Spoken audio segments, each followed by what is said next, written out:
Nako, eto mga kababayan, paktay, kumilos na. Nako po, nakakagulat ito. Ex-Marine sa New Pasabog, delikado na. Pumutok na sa galit. Ako, yan po ang ating aalamin sa video ito mga kababayan. Pero bago po natin i-play ang video ito, palike naman po ng video ito. Malaking tulong po yan mga ka-review natin. Maraming salamat po. At eto nga, bago po natin i-play yan, eto pasadahan po muna natin yung mga nagte-trending na balita dito sa social media. Nako, pag-usapan naman po natin ngayon itong si President Bongbong Marcos Jr. Ibinida po ni PBBM ang programa ng DSWD at PSA para sa mas madaling pagkuha ng ID para sa mga marginalized sektor. Ayan na. Ito po yung sa dami po ng problema ng ating bansa, no? Ito po yung pinagmamalaki ng ating Pangulo. Parang it is irrelevant, no, sa mga nangyayari sa ating bansa. But anyway, it is good news kung ganun nga, kung madali na ang pagkuha ng ID. Okay? Pero I doubt it, no? Mahirap pa rin eh. Sabi nga sa, iba, yung nag-trending last year yata yun na sabi doon sa video na kukuha ka lang ng valid ID ay kailangan pang mayroon kang isang valid ID, diba? Wala kang valid ID, paano ka kukuha ka nga ng valid ID, diba? So, hahanapan ka pa ng valid ID. Okay? So, I think hanggang ngayon ganun pa rin eh. No? Wala po itong pinagkaiba doon po sa pamimigay ng, alam mo may nagreklamo po ay isa pong netizen, no? About doon sa pamimigay ng tag dito, sa mga senior citizens, di ba? Kasi pinapipila pa ng matagal eh, no? Pinag-aantay pa nilang matagal yung mga senior citizen, no? Sa court. So may isa pong netizen mga kabayan ang hindi na po nakapagpigil at sinabihan nga po ang ating Pangulo, no, na itigil na ang ganyang kalakaran. At ibigay na lang ng diretsahan. Kasi mga senior na yan eh. Mga na yan eh. Mga matatanda na po yan. Hindi na kailangan pila-pila pa. Minsan tagal talaga eh. Na-experience ko yan dito eh. Nakikita ko lagi yung mga senior citizen dyan. No?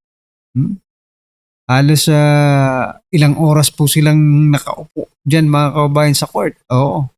Pinag-aantay. Ewan ko lang sa inyong mga lugar pero parang ganun pa rin eh. Ganun po ang kalakaran. Anyway, ito po ang naging komento ng ating mga kababayan patungkol po dyan. Sabi po ni Mark Ryan, ibinida mo na lahat ng hindi na mahalaga sa panahon ngayon. Ayun nga, hindi to relevant eh. Yung dapat na unahin sa mas importante, report lang ginawa mo. Imbis solusyon ang dapat pag-usapan yung problema lang, yung lagi mong dahilan. Nasa tamang isip pa ba yung gobyerno natin ngayon? Yes, tama, correct po itong sinasabi ni Sir, no? Kasi supposed to be, no? Alam mo na yung problema eh. But still you are just reporting the problem without any solution, no? You are just reporting the problem without any solution. So, ito naman pong naging komento ni Jen. Yung national ID ayaw tanggapin ng SSS identification. Kasi naiwan ko ID ko sa SSS. So useless lang pala yung sayang lang ng pera ng government. Kami grabe haba ng pila para makakuha. Just saying, na-experience ko lang kasi sa SSS. Yun na nga, no? May valid ID ka na. Hindi pa pwede. Hindi pa tinatanggap. Aray ko po. Anyway, sino pong naka-experience sa inyo? Gaya po ng na-experience ni Jen, just comment down below. At eto, no? Pag-usapan pa rin po natin itong si President Bongbong Marcos Jr. at pasinungalingan po natin itong sinasabi. Okay? Sabi niya po dito sa Batas PH, no? Hindi na pwede. Yan, speech at iba pang epal na gawin bago ang ayuda distribution. Hindi pwedeng gamitin ang government services sa pamumulitika o pag-promote ng sarili. Alam mo, napaka-plastic mong tao, President Bongbong Marcos Jr. No? I think 2 years ago or a year ago, mga kaubayan, no? Nagpunta ka dito sa amin eh. Yung caravan ninyo, Ayuda Caravan, no? Ayuda Caravan ba yun? Basta, napakaraming ayuda mga kaubayan. Pinag-isa lang nila. Okay? Anong hindi pwede eh? Ikaw nga mismo nagsasalita ka doon eh. Kayo ni Martin Romualdez, di ba? Kaya nga, di ba, nauso yung kay Romualdez, yun, doon po yun mga kaubayan.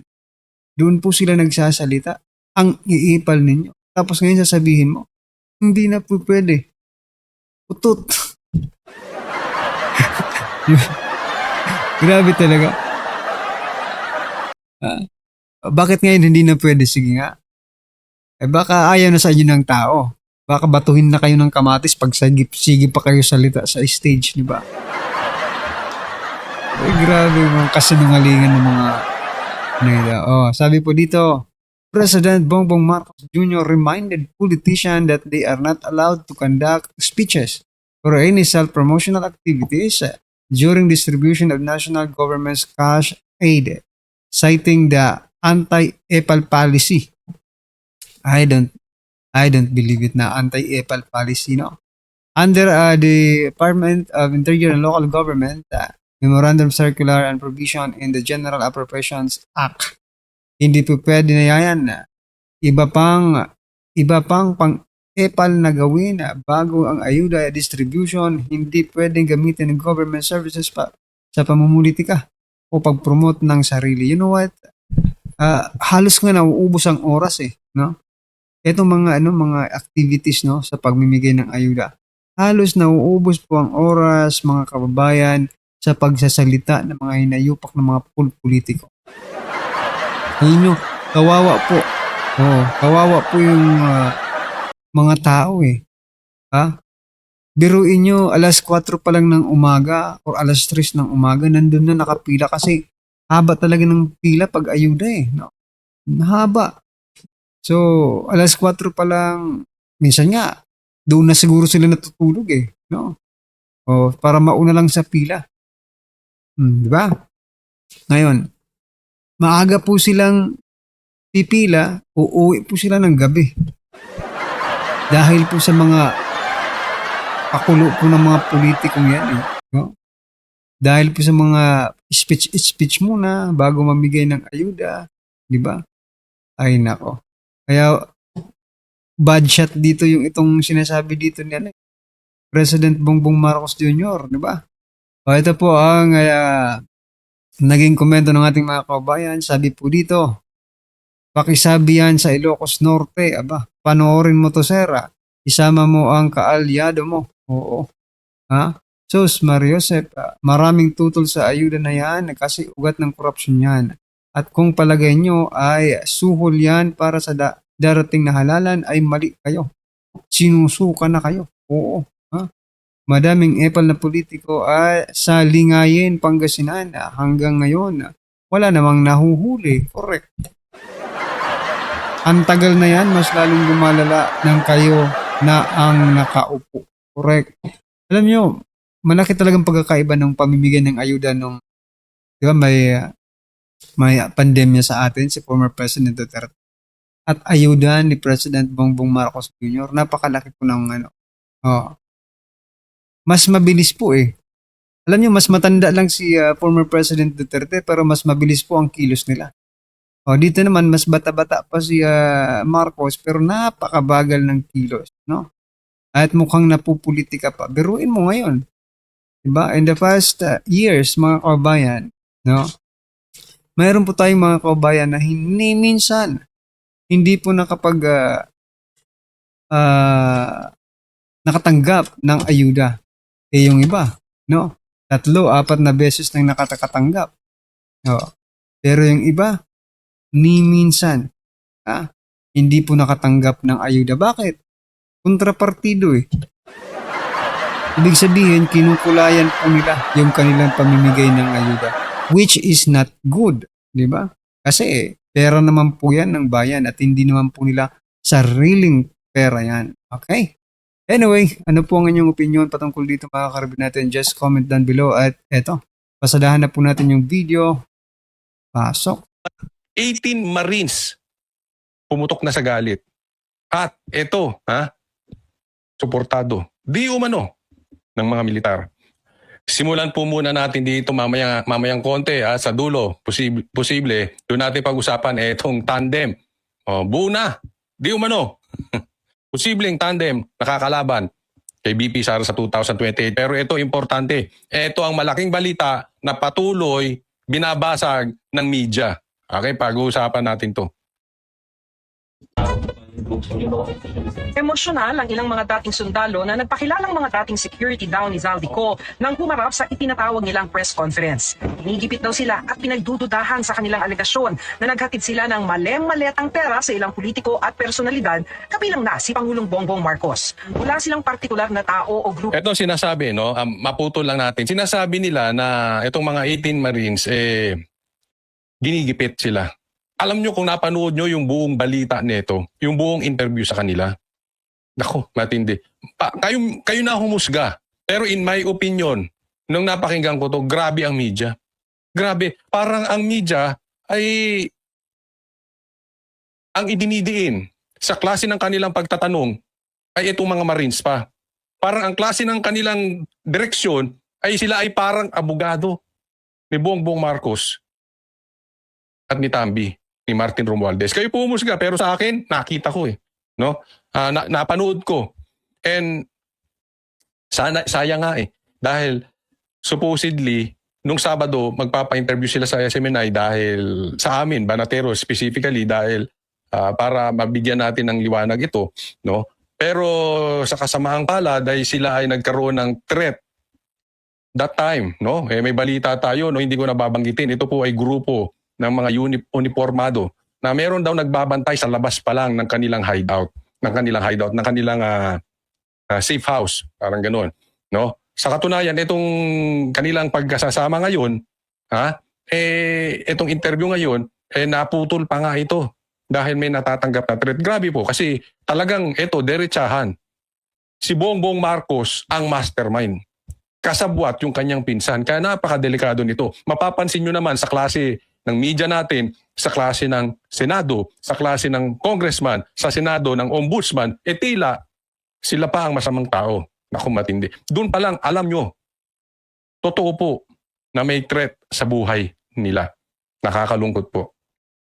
Kung titinuro sa likod ng So yan mga kabayan, no? Versus, yung threat nila versus po sa threat dito kay Madriaga, saan po ang kapanipaniwala mga kabayan? Diba?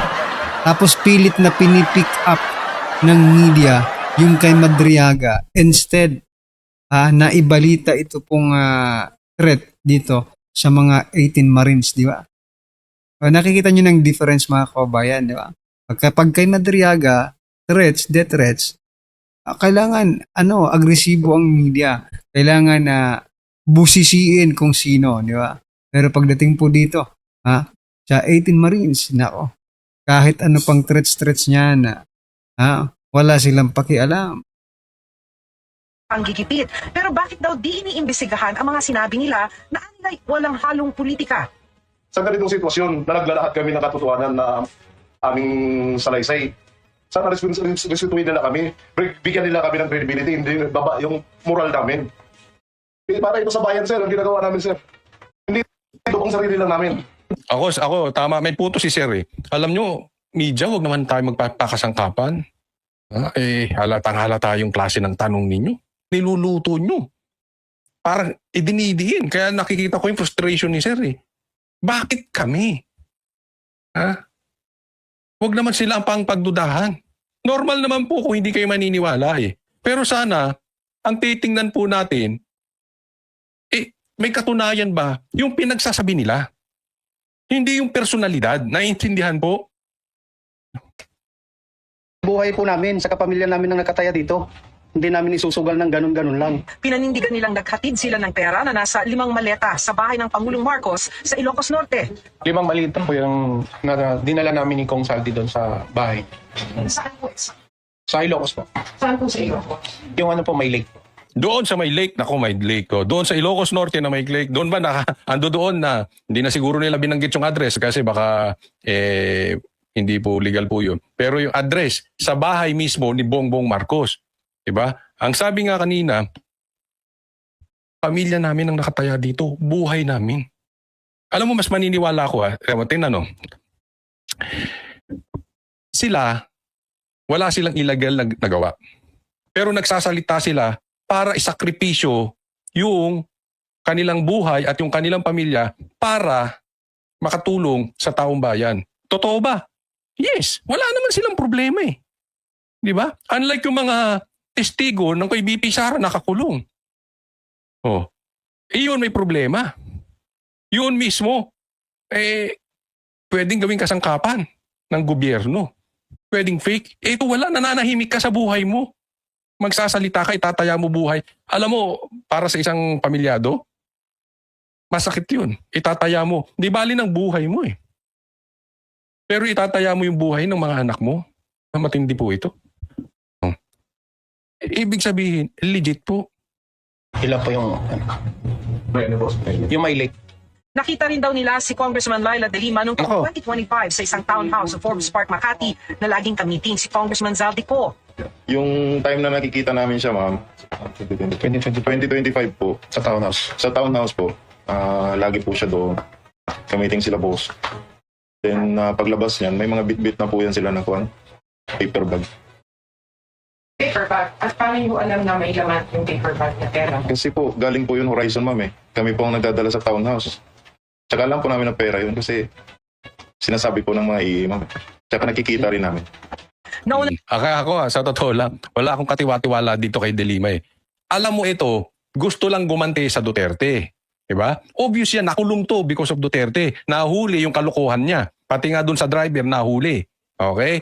Kaya ngayon, ito, wala, vengeance ang motibo nito. At hindi lang vengeance. Lagi pa doon sa townhouse kung saan nagkakabigayan ng sobre. Huwag tayong maglokohan. Ha? Yung tinuturo ng gobyernong ito na mastermind na di umano na si Zaldico patungkol sa ghost projects, laging ka-meeting ni De Lima. E yan ba ang ginagawa niyong matinong tao? Kayong liberal? Kayong pinklawan? So yan mga kababayan, ano pong inyong opinion, reaksyon patungkol po sa video ito? Just comment down below. At syempre, wag pong kalimutang i-like at i-share po ang video ito mga kababayan. Malaking tulong po yan. Maraming salamat po.